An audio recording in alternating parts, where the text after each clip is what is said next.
Welcome back to the Sentinel Report. I'm your host, Alex Newman. Thanks so much, folks, for staying with us. I told you we had a very special guest lined up. It's a lady I just met a few weeks ago, although I have followed her work for quite some time. She's at the cutting edge when it comes to exposing some of the most important stories of our day. Her name is Maria Zeee. She's an independent journalist. She hosts her own incredible show. I was blessed to go on it just recently. She focuses on geopolitics, technology, medical freedom, and how that all fits into the broader globalist agenda, the technocratic agenda. Like me, she's spent a lot of time investigating these international organizations, the UN, the WHO, the interesting convergence with these NGOs that you hear about. And she's also raising awareness of the dangers of some of these technologies, the synthetic biology, biodigital convergence. And today in particular, we want to talk about the AI World Society, which is a critical item that you need to know about. And to start it all off, there's some legislation that's being talked about, that's being promoted by very prominent people, including Elon Musk and others. And superficially, it sounds really nice, right? We actually have had guests on this program talking about how dangerous some of these social media things can be for children. And yet there is a hidden agenda. And it could pave the way for some really nasty things. Maria, welcome to the program. Thank you so much for joining us. I want to start off with the Kids Online Safety Act. It's it's very easy, I think, for people to hear about this and say, well, of course we don't want kids just looking random stuff on the internet or whatever. But this actually could be a Trojan horse for something much more dangerous. Talk to us about your concerns. Absolutely. First of all, thank you so much for having me, Alex. I'm such a fan of your work. The Kids Online Safety Act is very similar to what Governor Ron DeSantis passed in Florida. It actually comes into effect this year, which is essentially giving parents putting the need onto parents to make sure that they are allowing their children onto social media. So it starts, I think, DeSantis's is 13 years old. The Kids Online Safety Act is looking at 15 or 16, I believe. And so what it is on the surface, it looks like, okay, well, we're putting the onus on parents to make sure that they're across their kids' social media activities. The problem is, though, that you have to verify your age eventually. If not immediately, you eventually have to verify your age to prove that you are someone that can give these kids permission to use social media online. And that is where the digital identity linked to your online activity comes into play. It is a way to get adults, in my opinion, to verify themselves online, very similar to what just happened in Australia. They passed a social media age ban, 16 years and under. They're doing the same in the Netherlands, and they're discussing it pretty much across multiple countries. And the UK is looking at it again, even though they pulled back initially. And so this is really just a way to get adults to verify themselves online, link their identity with their online activity, just like the UN says they want to do. Bill Gates Global Digital ID, UN Global Digital ID, and it all ties into the wider agenda of the AI World Society, Alex. Yeah, and folks, this is, I think, really important to understand. The digital ID is an absolutely essential piece of the totalitarian digital prison they're building for us. They cannot do this unless we all have digital IDs. And I don't think any of us want 9-year-olds messing around on Facebook or whatever these social media things are. But there are other ways to accomplish that without forcing American adults to upload their IDs so that little fascist Mark Zuckerberg can know who you are, right? How about just take away the kid's device and don't let him go lock himself in his room with an iPad? For starters, right? Maria, let's go another step further here now. Obviously, they want these digital IDs in place. Obviously, they're working toward digital currencies, central bank digital currencies. They're building what Bill Gates of hell and his friends call the global digital public infrastructure, where everything's going to exist on this international blockchain technology. And then AI comes in. And so before we even get into the nexus with the AI World Society, just for our viewers who maybe aren't up to speed on the technology, talk to us a little bit about what AI is, what it isn't, and how it might fit in with this. I actually have a mixed opinion about what AI actually is, Alex, because you can't have intelligence that's artificial. So when we're talking about an actual intelligent being, if we're talking about intelligence itself, then we're really talking about AI that's become sentient. Now, there are questions, concerns from certain people that may already be the case, that AI is actually in charge of a lot more than what we think it is. I'm certainly leaning towards that opinion. But essentially, when they sell AI to us, they sell it as a really, really super fast computer. And you see with the recent announcement of Google's Willow leading into the quantum computing, we're talking about real time. If you can imagine, when you input a search into Google and it takes, a few seconds to return a search result to you, we're talking about real time, constant internet response like the real world. And that is where AI is moving into, and this convergence between real life and the internet, what they call a mixed reality experience. And in fact, you can find the Policy Horizons Canada published a document. This is an official Canadian government publication called Biodigital Convergence. I did a very lengthy series on this. And they describe this world where the internet's going to become so advanced and we're going to have a mixed reality experience where we are having our lives integrated with really fast computer power, being AI or quantum computing. So when they describe AI to us, they say it's just really fast computing. But when you look at the actual published agenda documents, and when you listen to people like Ray Kurzweil, for example, who says, or Elon Musk, that says we're going to have AI integrated in with human beings, that is the mixed reality existence that they're describing. And there are a number of different ways in which they plan to get there. Ray Kurzweil talks about, nanobots in the brain. Elon Musk talks about Neuralink, for example. The plan is to integrate human beings with the internet, and AI forms a very big part of that. Yeah, folks, I know a lot of this sounds like bad science fiction, especially if you haven't followed this stuff, but these aren't hypothetical technologies. These things exist already. Elon Musk has already got his little, Neuralink thing installed in people's brains, and it's just to help soldiers who lost a leg. No. It's much, much bigger than that. And I actually heard Elon Musk, I've got the video of him saying, we may have to merge with AI or risk becoming, obsolete. Ray Kurzweil talks about merging ourselves with these technologies. And so do a lot of these people very openly. Yuval Noah Harari, Klaus Schwab, with his fourth industrial revolution. We're going to have a fusion of our biological and our digital identities, folks. And again, sounds like bad science fiction, but it is on our doorstep. Maria, I want to go now to the AI World Society. It's an obscure organization as far as most Americans are concerned. Talk to us about this and how it fits in with the broader agenda for this biodigital convergence.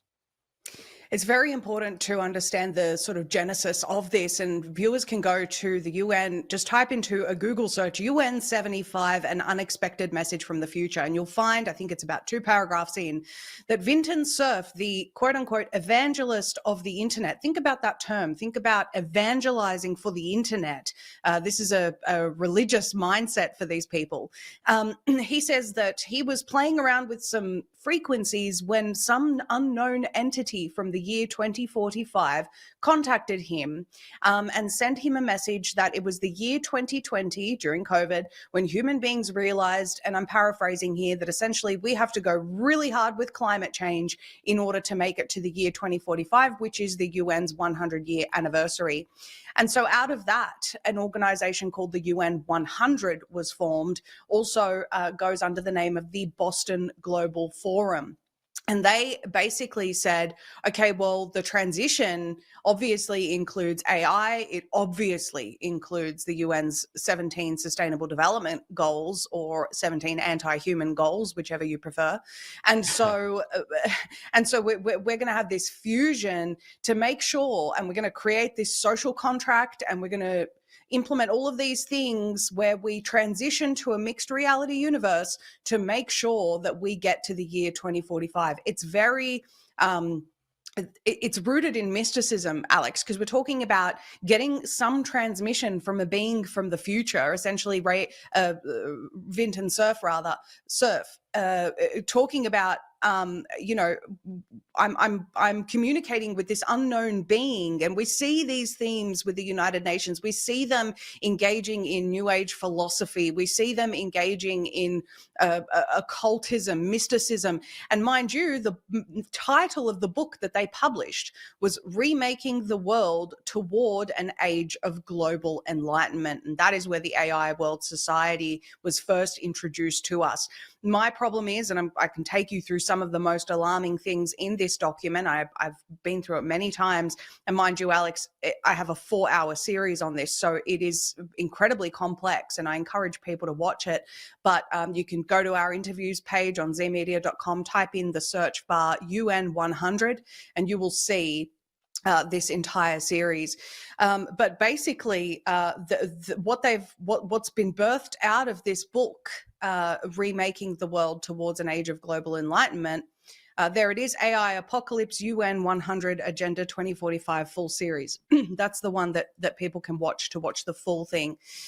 What's been birthed out of this is a new social contract. They say that we, the UN and the Boston Global Forum, have entered humanity into a new social contract where we are referred to as objects inside the digital world that no longer have human rights. We have digital citizen rights. It's very interesting, Alex, because you can see since the publication of this book and the creation of this, or the move towards this new mixed reality, how they have actually eroded our human rights. And we see more and more the control of humans happening on the internet as this convergence of our real lives fusing with the internet occurs. So if you'd like, I'll take you through some of the most alarming things in this document. They say that... I definitely want to hit those, Maria. Say something here too real quick, because I think a lot of people are hearing this and they're not making the connection, folks. This is absolutely steeped in the occult. It is absolutely steeped in the New Age. When these people talk about they're talking to ascended masters or people from the future or aliens or whatever, the Bible addresses these things pretty clearly, and it makes very, very transparent that these are not whatever you think it is. Not a dead person. It's not a future being. It's not an ascended master. These are demonic entities. And this is a thread, Maria, that you don't even have to dig that far. This Burning Man thing, for example, people think of it as just this weird party for people doing too many drugs and running around naked. You get the top executives from some of the biggest technology companies in the world showing up at these things and participating in occult rituals. The nexus between big tech, Silicon Valley, and the occult is so transparent. It's so obvious, but nobody's talking about it. And I just want people to really let that sink in, because these are not just like business executives in suits thinking like, oh, how do we make more money? There's much, much more to this. So Maria, please take us through this document. Talk to us about your findings and what you have found in this paper.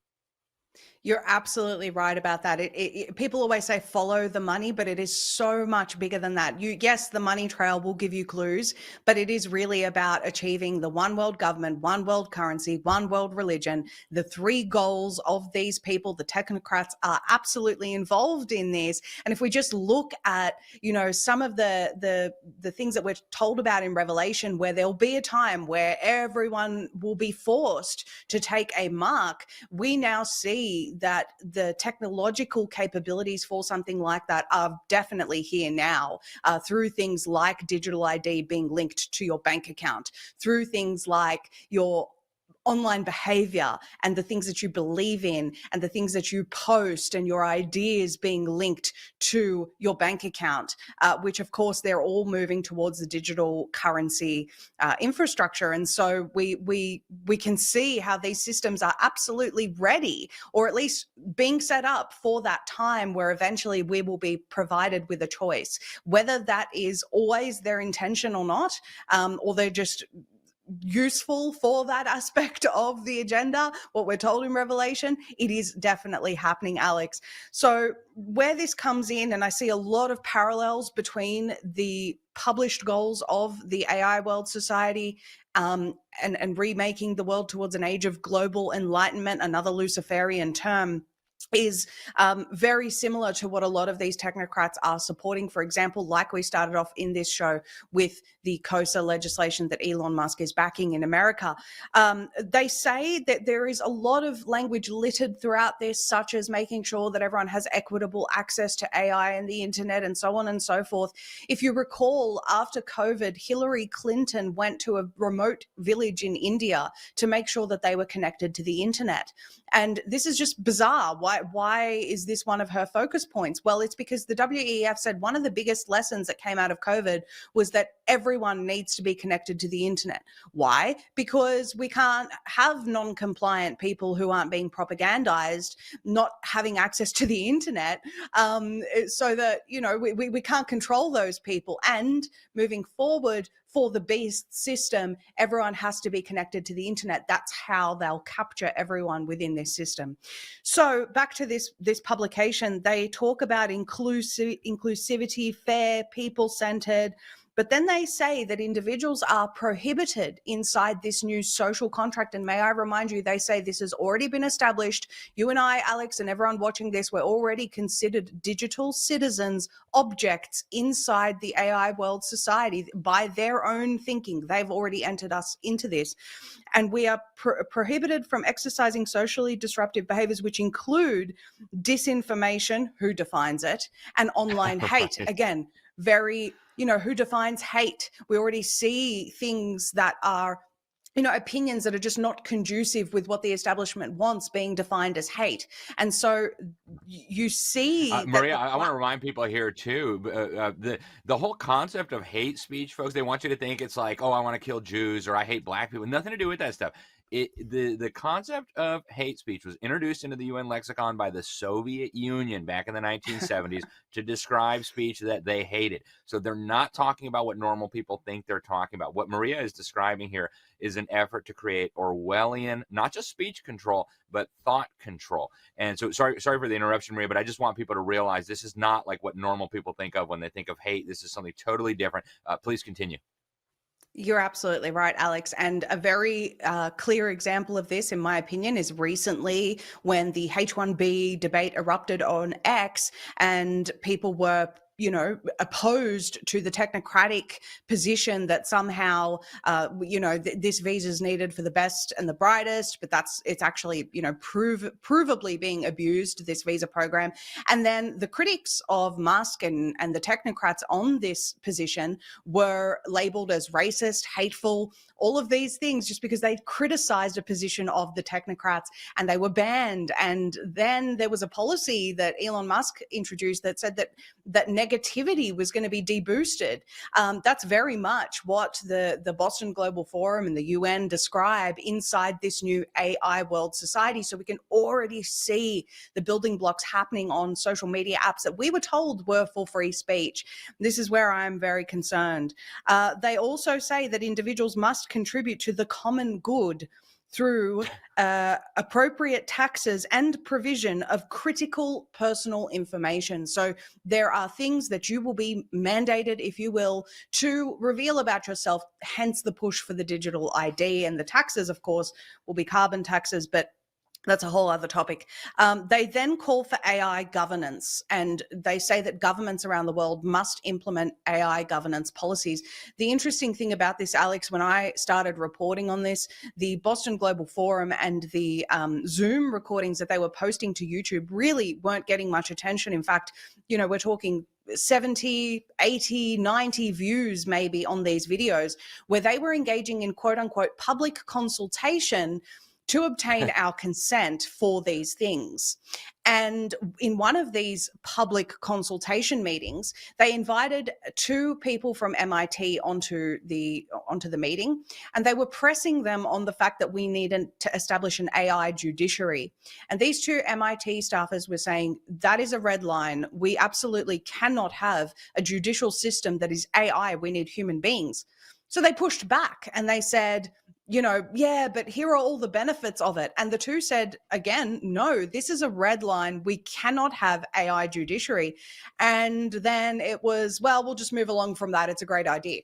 Oh, public consent obtained. Now we can move ahead with AI judiciary. This is, I'm not even kidding. And when I actually exposed that, a lot of those videos were taken down. Would you believe it, Alex? Even with Oh, very little surprise. attention on their YouTube channel. Yes. So they also talk about how businesses are going to have penalties for non-compliance with these values. And so if businesses are not actively promoting the AI world society, this is what they're required to do. If they're not behaving in a way that is conducive with the rules that are set out for these new digital citizens, they will be penalized. They even talk about sanctions, sanctioning individuals, businesses, civil societies. And while they say that, we're not going to have, it's not like the Chinese social credit system. They call it something else. They call it I'm just conscious of time here. Apologies, because I want to get special value reward system, social value reward system rather, SVR. Oh, And they yikes. actually say, it stands in sharp contrast to China's social credit system, which is a mechanism of state control. But this one is going to be based on a blockchain system. SVR is not going to have government input or be accessible by any government. Well, doesn't that remind you of crypto? Doesn't that remind you of decentralized digital currency, where in fact these concepts are built in to the digital currency, where it is already programmed to control you and penalize you potentially based on your choices, based on what you want to purchase? Milk, dairy, for example, not allowed. Ammunition, not allowed. But what they actually say here is that under this social value reward system, you're going to be rewarded with digital currency if you do things that are conducive with the AI world society, like, for example, contribute to expanding these AI digital cities that they describe. So they talk about transitioning medicine, the judiciary, all facets of society into these digital cities where citizens will live out their existence. So they want to encourage us to be on the internet, kind of living out our lives in the metaverse, expanding this digital world. And people that do that in line with the language and the positivity and the equity and inclusivity of the AI world society, they'll be rewarded with cryptocurrency or digital currency, whereas those who do things that are not conducive won't be punished, they just won't be rewarded. It kind of sounds like a universal basic or high income, as Elon Musk recently referred to it again as, and it sounds like Bill Gates' patent 060606, which is mining cryptocurrency using your body's data. Basically, your behavior, sending the data to whoever is in control of distributing this cryptocurrency. Oh, you did well for the AI world society today. You built an inclusive hub. You get rewarded, but you said something that was hateful. Therefore, no social reward credits for you. Oh man, it's just so wild, Maria. And as you were talking, I'm thinking of all these things I've been reading, and all these dots are connecting. And you mentioned the Microsoft patent, where if you do what they want, you get a little cryptocurrency reward, like a good little rat in the rat maze. This is crazy stuff, folks, and yet it's not bad science fiction. I want to emphasize these technologies are here. This is where these evildoers are going. Maria, we just have a couple minutes left. I want to encourage folks to go watch your series on this, folks. You can find it at Zeee Media. You need to go there, Zeee Media, and you can watch this whole thing in much more depth. Maria, how do we resist this? I mean, I know it's huge. I know we're up against some of the most powerful people in the world. How do we as little individuals stand up against this craziness? Well, I am seeing a huge campaign to manufacture consent for these tech bros, if you will. For example, Mark Zuckerberg coming out with his campaign that he's just a reformed, individual now. Meanwhile, at the same time, admitting that he's actually complicit in the crimes of the Biden administration, including election interference, including, censoring critical information. If the Biden administration violated the First Amendment, then Zuckerberg collaborating with him. No one forces you. Rumble was never forced. They just simply said, no, we're not going to censor this. But I'm seeing this manufactured consent for these tech bros. A lot of people aren't aware that Elon Musk is supporting this legislation in America. So people need to actively be aware of that campaign that's going on and really resist any form of digital ID. If they get digital ID through, Alex, a lot of this is it's pretty much over. And so we have to resist digital ID at all costs. And I would also encourage people to be wary of digital currencies as well. While I see the benefit in utilizing them somewhat, I don't think we should ever allow them to move us into a system where that is the only method of currency. We need to continue to push for cash, gold, silver, other tangible methods of trade, because if we keep those, then they can't control us in this manner. Yeah, it's so important what you're saying, Maria. I hope everybody out there is recognizing the enormity of this threat for not just our children and our grandchildren, but for us too. And I think step one is get educated, and a good place to go check out Zeee Media, watch that series. And once you're up to speed on this, you need to inform your neighbors. Maria Zeee, thank you so much for joining us. We're going to have to get you back for a longer conversation. Other than your website, how else can people follow you? I'm also on X, albeit quite limited visibility on there, at ZEEE_media. And you can also follow us on Rumble, Zeee Media, all one word. I do regular live streams and interviews uploaded on there as well. But all of our content is always on zeemedia.com. Fantastic. Maria, thank you so much for all that you're doing. Thank you for spending a little time with us today. We really appreciate it. I can't wait to talk to you again. God bless you, and we'll talk again very soon. God bless you, Alex. Thank you so much for your time. Absolutely. All right, folks, go check out the website. I'm telling you, this is like the elephant in the room. Now, you could talk about Kardashians, you could talk about Democrats versus Republicans, but this is the thing you're not supposed to know about until it's too far gone. So now would be a really, really good time to bring yourself up to speed. And I've been warning you, folks, that they're going to try to spend the next 4 years finding a conservative package, a marketing program for digital IDs. And whether it's, keep the kids safe from the internet, or illegal aliens are everywhere, terrorists, voter fraud. I mean, all these things are legitimate concerns, but it doesn't mean we need to have a digital ID so that we can be biodigitally converged into this crazy globalist AI world nightmare. So stay informed and stay with us. We're going to be right back with one more segment here on the Sentinel Report in just a moment. In 1776, a nation was born. Forged in the crucible of revolution, brave men and women stood together fighting for freedom, liberty, and the pursuit of happiness. Throughout history, the spirit of patriotism has prevailed. The battles may have changed, but the values remain the same. Today, in 2024, we find ourselves at a pivotal moment where the call for unity, freedom, and a better future echoes louder than ever. Introducing Patriot Mobile, the wireless carrier that stands with you.